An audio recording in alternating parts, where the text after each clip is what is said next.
Olá, como você está? Animado para continuarmos na nossa aventura? Seja muito bem-vindo e muito bem-vinda ao nosso ScienceCast, o podcast que mantém você informado sobre tudo o que acontece e se relaciona ao aprender e ao conhecimento.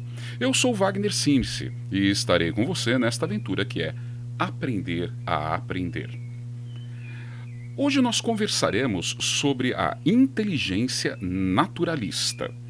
E nesse bate-papo, esperamos que você, após essa conversinha rápida nossa, você consiga perceber a importância do desenvolvimento desta inteligência, tá?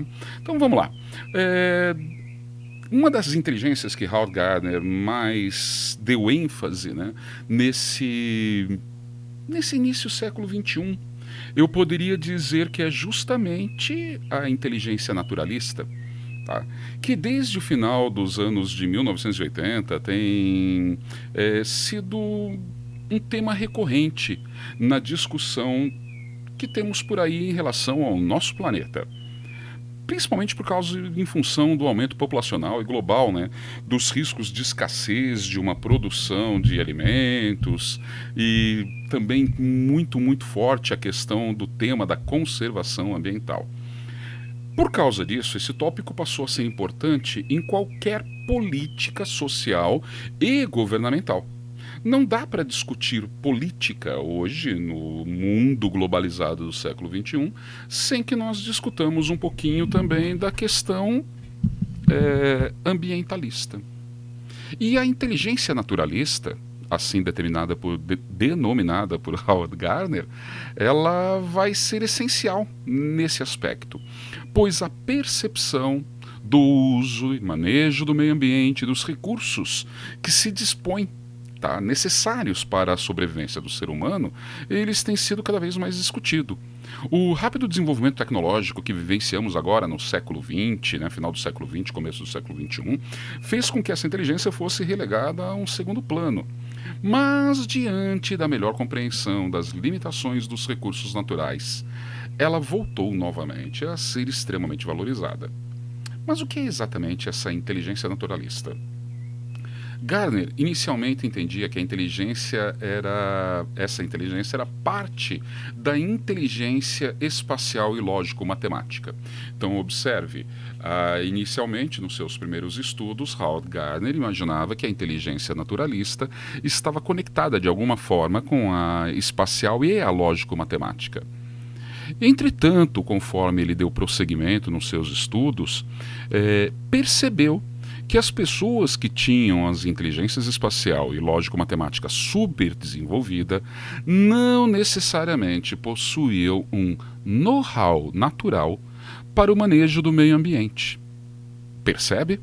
Então, desta forma, ele percebeu que as pessoas que tinham o domínio, das inteligências espacial e lógico-matemática, que são basicamente os engenheiros, eles não tinham esse know-how natural para o manejo sustentável do meio ambiente, de uma forma que ele fosse explorada não predatoriamente.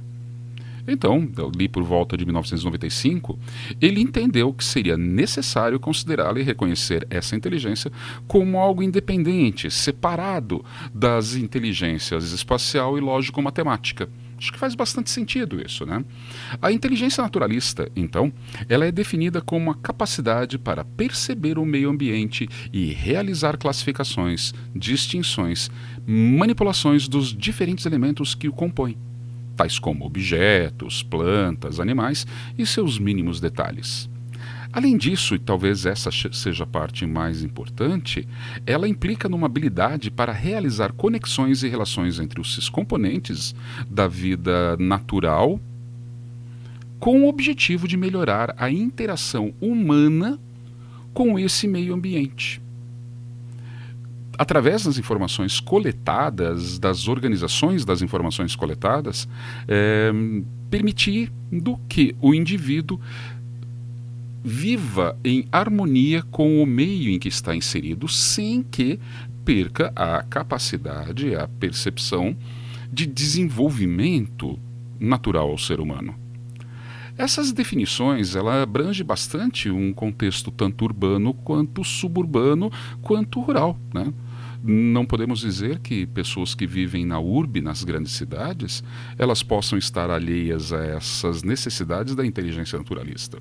Podemos considerar que essa inteligência é uma das mais influentes no ser humano no nível evolutivo, uma vez que determinou a sobrevivência no ambiente natural e uma capacidade de adaptação e influência no próprio habitat do ser humano.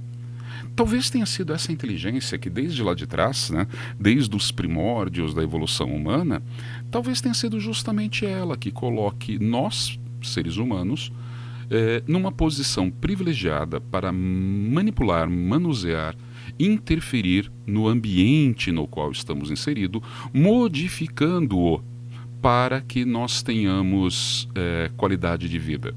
Entretanto, com a escassez dos recursos naturais, não só ficou importante essa questão de entendimento do ambiente, como também o uso correto dessa interação humana. E é aí que ela ganha notoriedade de vez. Nós podemos dizer então que essa inteligência deve ter surgido ali por volta do Paleolítico, cerca aí de 10 mil anos antes de Cristo. E ela vem se desenvolvendo naturalmente no ser humano, tanto com a oralidade quanto com a escrita. Essa inteligência naturalista envolve uma série de capacidades envolvidas em relação a processos mentais, tais como observação, seleção, classificação, categorização, identificação das relações, formulação de hipóteses. E você pode perceber que, por causa desses critérios, ela é muito semelhante com a inteligência lógico-espacial. O que muda um pouco na análise de Gardner é aqui nessa parte de formulação de hipóteses, que ele coloca especificamente relacionadas com o meio ambiente, e de forma que haja uma experimentação orientada para a natureza. A partir da implicação de diversos processos cognitivos e estreita relação com as inteligências espacial e lógico-matemática, podemos dizer que a característica que a torna única é justamente essa: relacionar todos esses processos de identificação, de percepção, classificação, categorização, voltados para o meio ambiente. Devido à implicação de múltiplos fatores, uma localização cerebral muito específica para essa inteligência ainda não foi estabelecida até o momento. Por quê? Porque ela está muito próxima do local onde está alojada a inteligência lógico-matemática e a inteligência espacial. Então, não deu para sacar ainda, através dos estudos do mapeamento do cérebro humano, onde exatamente ela está. Mas há um consenso aí que ela deve estar localizada no hemisfério direito, próximo da região, né, que é onde se localiza a inteligência espacial e lógico-matemática. Podemos dizer que algumas das principais características das pessoas com essa elevada inteligência naturalista são, primeiro de tudo, sensibilidade e orientação para a natureza. Nessa característica, você pode dizer que a pessoa ela tem vínculo e atração natural pelo ambiente, que não sofreu interferência humana ainda. É o caso, por exemplo, de campistas, escoteiros, montanhistas, ecologistas, biólogos, mergulhadores, espeleólogos, traduzindo, aventureiros. Normalmente o aventureiro, ele é muito comum nele essa inteligência, tá? Também a necessidade de estar em contato com o ambiente natural, normal para essas pessoas. Uma alta tendência à exploração do meio ambiente e curiosidade sobre ele. Veja, essa exploração é no sentido de caminhar, de visitar, de analisar, de observar, entender o ambiente que o rodeia. Essa é a percepção mais importante, talvez, da inteligência naturalista. Maior percepção e consciência do meio ambiente, memória nítida sobre detalhes dos elementos da natureza ou em ambientes de termos gerais, Sabe aquela pessoa que consegue chegar num ambiente e se familiarizar com eles com extrema rapidez? Isso acontece também em cidades, né? Você chega num ambiente, assim, você está andando numa cidade e você tem uma capacidade de localização e de perceber detalhes ao seu redor de uma forma muito rápida e em grande especificidade.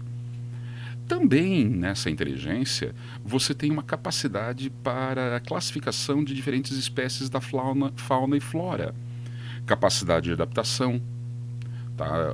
Pessoa que se adapta muito fácil em qualquer lugar que ela se coloca. Essa inteligência, perceba, não está só no momento da pessoa que ela vai para um contato da natureza que não ou sofreu interferência humana ainda, mas em qualquer ambiente que a pessoa consegue se adaptar com grande rapidez ao local de trabalho, à escola, a um novo grupo de amigos, essas pessoas têm uma inteligência naturalista mais desenvolvida. A inteligência naturalista, ela é muito própria, então, de algumas profissões. Quais profissões trabalham mais com essa inteligência? Nós podemos dizer que é o óbvio, né? A parte da biologia, veterinária, botânica, zoologia, paleontologia, meteorologia, jardinagem, a agronomia, agricultura, paleontologia, segurança florestal, astronomia, paisagismo, traduzindo profissões onde o ambiente, o entendimento do ambiente é muito importante. Alguns dos exemplos de inteligências naturalistas que nós podemos citar estão entre eles o grande naturalista e explorador russo do século XIX, Alexander von Humboldt, que viajou por toda a América, onde também condenou a escravidão e a discriminação, e ele é considerado o pai da geografia moderna. É um exemplo de uma personagem importante da história com inteligência naturalista. Trabalhou durante 70 anos pela ciência, classificando, fotografando, pintando, visualizando, falando a respeito de tudo aquilo que ele via. É considerado uma das primeiras pessoas ocidentais que percebeu que os seres humanos poderiam estar interferindo de forma negativa no meio ambiente. Então guarda bem o nome dele, Alexander von Humboldt. Um outro cara que você pode citar assim de extrema importância nessa inteligência seria George Washington Carver. Carver, ele foi um agrônomo e botânico afro-americano do século XIX.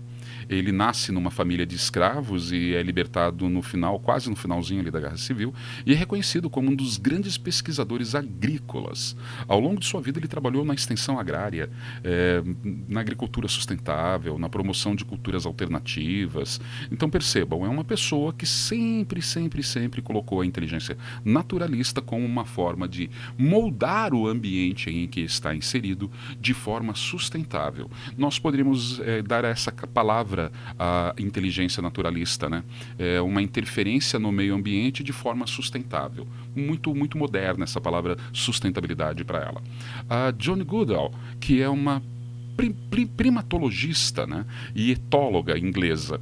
Ela trabalhou durante muito tempo com chimpanzés ali na África e nas pesquisas dela, ela tentava entender as interações sociais nas famílias dos primatas, como que eles se articulavam, né? O trabalho dela em relação à defesa e proteção do bem-estar dos animais é altamente destacável, muito importante. Bom, citados alguns deles, nós podemos perceber que é muito claro que o bom desenvolvimento dessa inteligência é um fator determinante para nossas futuras gerações. Por quê? Porque as possíveis formas de melhorá-la ainda é o simples contato observatório analítico de biomas. Como que eu posso desenvolver a inteligência naturalista? Colocando as pessoas em mais contato com o meio ambiente que ainda não sofreu interferência humana. E isso a gente percebe bem na questão de biomas, mas você deve estar me perguntando agora o que dianhos é um bioma. Um bioma pode ser definido como uma grande comunidade que interliga a vida animal, vegetal, adaptadas às condições do ambiente. É a interação dos seres vivos com o ambiente que o torna.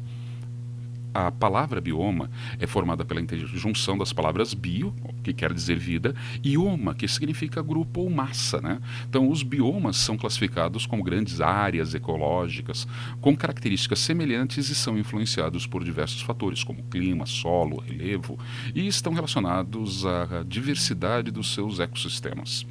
Os principais biomas existentes são os aquáticos, distinguidos pelo tipo de água ao qual eles estão inseridos. E os terrestres, né, óbvio, diferenciados principalmente por causa da vegetação dominante. Bom, inserir-se e entender e analisar biomas desenvolvem muito a inteligência naturalista. Acho que isso ficou bem claro, né? A inteligência naturalista é uma inteligência muito específica e muito necessária para esse século XXI que se nos aproxima. Já estamos na segunda década desse século XXI, mas ainda temos muito a fazer. E retomar esse contato com a natureza é muito importante para desenvolvê-la. Legal? Bom, esse foi o nosso ScienceCast de hoje. Espero que você tenha gostado. E se quiser fazer alguma pergunta ou esclarecer alguma dúvida, já sabe, né?